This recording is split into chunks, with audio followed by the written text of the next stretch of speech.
নমস্কার বন্ধুরা, আবার একটি ভিডিও নিয়ে একটি রেসিপি নিয়ে হাজির হলাম আজকে।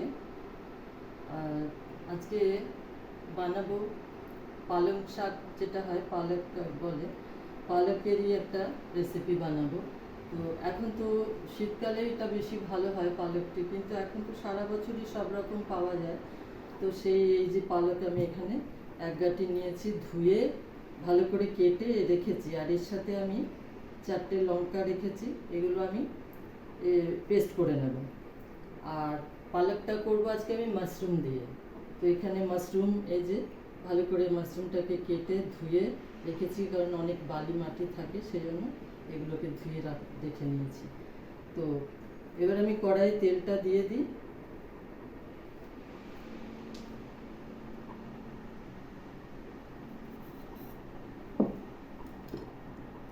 কড়াই তেলটা একটু গরম হোক, এর মধ্যে আমি পালকটা পেস্ট করে নিচ্ছি। আর পালং আর পালং শাকটা মিক্সিতে পেস্ট করে আনলাম, মানে বেটে নিলাম। আর কড়াইটা এখানে বসিয়ে রেখেছিলাম, তেলটা গরম হয়ে গেছে। এখন আমি এর মধ্যে আগে রসুন রেখেছি, রসুন কুচি করে রেখেছি, এই রসুনটা এর মধ্যে দেবো। তেলটা একবার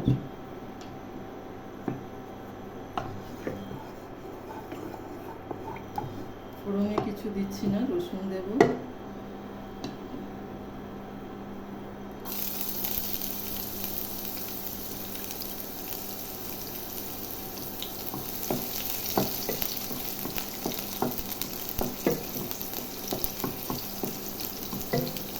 রসুনটা হালকা করে ভেজে তারপরে আমি এর মধ্যে দুটো বড় পেঁয়াজ কুচি করে রেখেছি, সেই পেঁয়াজগুলো দেব।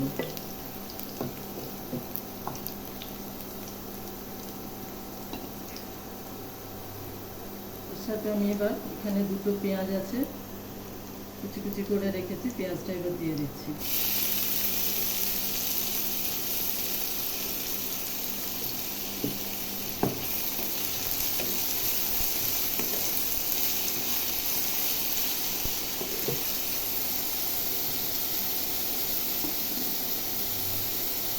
একটু নুন দিয়ে দেবো পেঁয়াজটা হয়ে যাওয়ার জন্য, পরে আবার বাকিটা দেবো। একটু নুন দিলাম।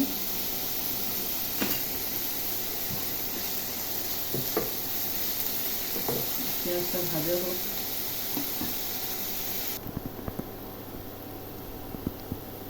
পেঁয়াজটা ভাজা হতে হতে এবার আমি একটা টমেটো, বড় টমেটো কুচি করে রেখেছি, এটাও দিয়ে দিলাম।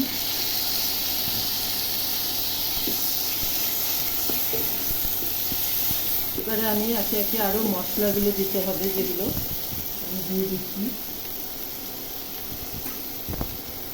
হলুদ দেব, হলুদ দিয়ে দিলাম 1 চামচ মতো।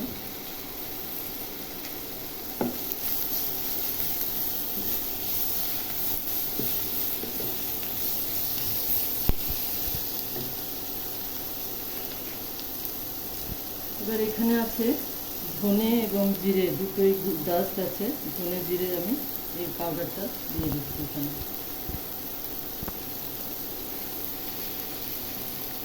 নুন একটু দিয়েছিলাম, এবারে নুন আমি আরও যতটা লাগবে আন্দাজ করে দিয়ে দিলাম। মাশরুম এবং পালং শাক দুটো মিলিয়ে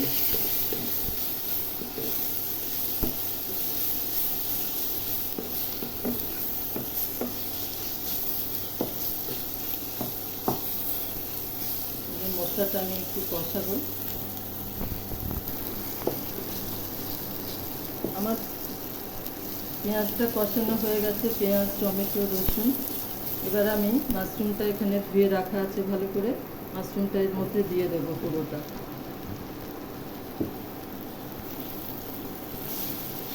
মাশরুমটা দিয়ে আবার একটু 2-3 মিনিট নেড়ে নেব।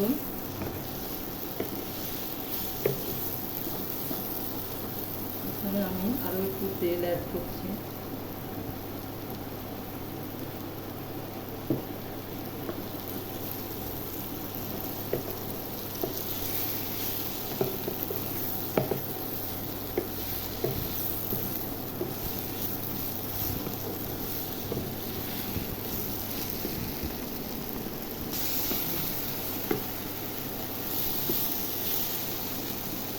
এবার আমি মাশরুমটা দেওয়ার পরে 2-3 মিনিট নেড়ে নিয়েছি।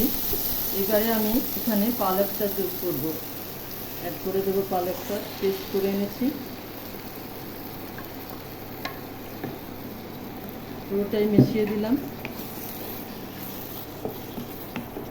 আর পালকের সাথে যেহেতু কাঁচা লঙ্কা বেটে নিয়েছি, তো আর লঙ্কা দেবার দরকার পড়বে না।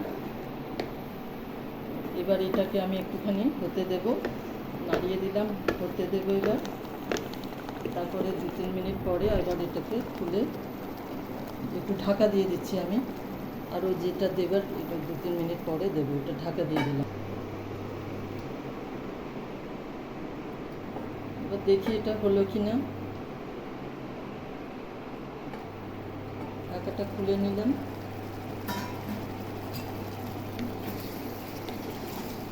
পালক আর মাশরুমের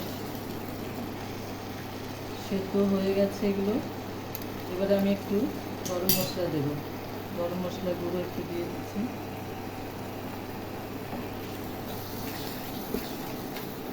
আর দেবো, এটা হয়ে গেছে। আমি চাইলে এটাকে আরও নরম করে নিতে পারি, আর যদি এরকমই থাকে তাও খাওয়া যাবে। এর সঙ্গে রুটি, পরোটা, রাইস সবের সঙ্গেই খাওয়া যাবে। আর এখন আমি দেবো একটু ফ্রেশ ক্রিম দিয়ে দিচ্ছি। ফ্রেশ ক্রিমটা আমি এর সঙ্গে মিশিয়ে দেবো, তারপরে এটা আমি অফ করে দেবো।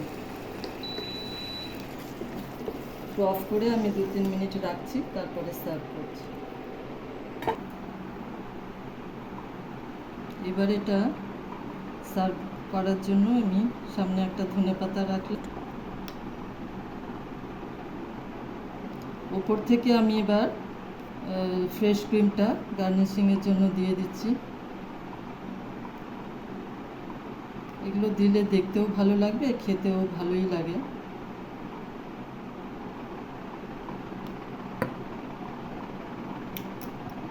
আর একটু ধনেপাতা, ওপর থেকে ধনেপাতা কুচিও দেওয়া যাবে, আর এমনি এটাকে আমি উপরে দিয়ে দিলাম।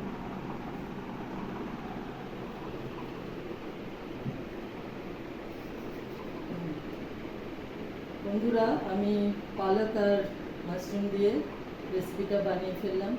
আপনারা বানিয়ে দেখতে পারেন কেমন লাগে। ভালোই লাগে, এইভাবে বানিয়ে বাড়ির আরও সবার সদস্যদের খাওয়াবেন। সবাই সুস্থ থাকবেন, ভালো থাকবেন। দেখা হবে নেক্সট ভিডিওতে। ততক্ষণের জন্য